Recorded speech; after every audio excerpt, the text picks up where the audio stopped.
Lab में काम करते हुए ख़ास तौर पर कुछ बातों का ख्याल रखना ज़रूरी होता है, जैसे लैब कोट पहनना, ग्लव्स, मास्क और ग्लासेस का इस्तेमाल करना और अपने बाल और कपड़ों का बचाव रखना शामिल हैं। हिस्टोपैथोलॉजी लैब में ऐसे कई केमिकल्स होते हैं जो इंसानी सेहत के लिए मुज़र हो सकते हैं, जिससे बाज़ औक़ात कैंसर का भी खतरा होता है। इन केमिकल्स में सबसे आम फॉर्मेलिन है, जो कि किसी भी स्पेसिमेन को प्रिजर्व करने के लिए इस्तेमाल किया जाता है। अगर कभी स्पेसिमेन चेक करते हुए वो गिर जाए तो इसकी वजह से फॉर्मेलिन आँखों या जिल्द को मुतासिर कर सकता है। हमारी लैब में बहुत सारी ऐसे चीज़ें मौजूद हैं, रिएजेंट्स ऐसे मौजूद हैं, केमिकल्स मौजूद हैं जो कि बहुत ज़्यादा हैज़ार्डस भी होते हैं और कार्सिनोजेनिक यानी कैंसर प्रोड्यूस करने वाले एजेंट भी होते हैं, जिसमें सबसे पहले है फॉर्मेलिन। क्योंकि फॉर्मेलिन का हम कांटेक्ट में इसलिए रहते हैं, जो ऑपरेशन के बाद स्पेसिमेन निकाला जाता है वो डायरेक्टली फॉर्मेलिन में ही डाला जाता है, जो कि उस स्पेसिमेन की या उस टिश्यू की प्रिजर्वेशन कर रहा होता है। तो इसलिए हम सबसे ज़्यादा कांटेक्ट में जो होता है हम फॉर्मेलिन के होते हैं, जो कि हमारे अक्सर स्पिल भी हो जाती है, तो उससे ज़्यादा कांटेक्ट हम ज़्यादा होता है। हादसात के अंदर ज़्यादातर ये होता है कि सबसे पहले जब ग्रॉस करवाया जा रहा होता है, यानी स्पेसिमेन को चेक किया जा रहा होता है, तो सबसे पहले होता है कि जब स्पेसिमेन निकाला जा रहा होता है, समटाइम्स हाथ से वो स्पेसिमेन गिर जाता है, जिसकी वजह से उसका डायरेक्ट वो हमारे आँखों के ऊपर या जिल्द के ऊपर फॉर्मेलिन हमारे पास आके लग जाती है। तो उसके लिए उससे बचाव बहुत ज़रूरी है।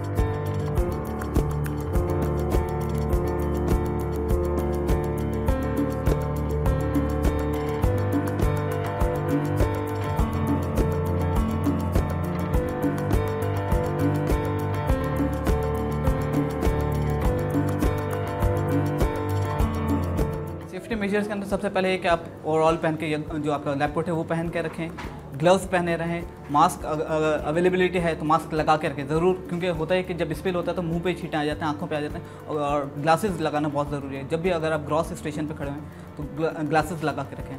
तो ये सेफ्टी मेजर्स हैं जिससे आप यूज़ कर सकते हैं। और तमाम जो प्रोटेक्टिव चीज़ें हैं, जैसे अगर आपके पास नॉर्मल सलाइन मौजूद है और पानी की अवेलेबिलिटी वो एक वाफिर मिकदार में आपके बिल्कुल करीब ही होनी चाहिए, ये ना हो कि आप उन चीज़ों के लिए आपको दूर भागना पड़ा। अगर आंखों के अंदर फॉर्मेलिन चली जाती है तो सबसे पहले उसको नॉर्मल सलाइन से अच्छी तरह वॉश करना होता है। उसके बाद जो रनिंग वाटर है साफ़ पानी से, उससे कम से कम 15 से 20 मिनट तक अच्छी तरह से वॉशिंग करनी होती है। अगर किसी जिल्द के ऊपर किसी हिस्से पे लग जाए तो उस मुतासरा जिल्द को तकरीबन 15 से 20 मिनट तक अच्छी तरह पानी से वॉशिंग करनी होती है। और कपड़ों पे अगर लग जाती है तो बेहतर है कि कपड़ों को तब्दील करके उसको खुश्क कर लिया जाए, उसके बाद उस जगह की भी अच्छी तरह से आप वॉशिंग कर लें।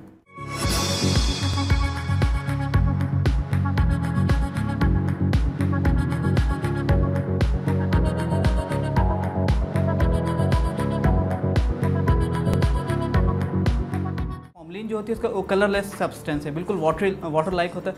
खुदा न खासा अगर उसकी छींट या कोई एक आध घूंट चला जाए तो उसके लिए सबसे ज़्यादा ज़रूरी ये होता है कि आप फ़ौरन ही ज़्यादा से ज़्यादा मिकदार में या तो पानी पिएं, या ज़्यादा से ज़्यादा अगर मौजूद है तो आप उसको दूध पिलाएं, क्योंकि दूध के अंदर प्रोटीन होती है जो कि फॉर्मेलिन के असर को ज़ाइल कर देती है। और उसके बाद फ़ौरन जल्द से जल्द उसको इमरजेंसी में लेके जाएँ ताकि उसकी बेहतर ट्रीटमेंट हो सके।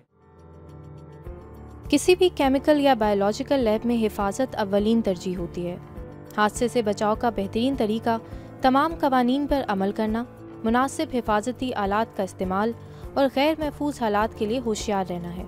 लैब में मौजूद खतरात को कम करने की जितनी भी कोशिश की जाए, किसी भी लापरवाही या गलत तरीका इस्तेमाल से हादसात हो सकते हैं।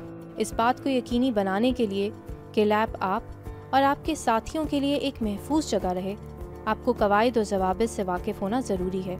दूसरों की हिफाजत को यकीनी बनाना भी उतना ही अहम है जितना अपनी खुद की हिफाजत।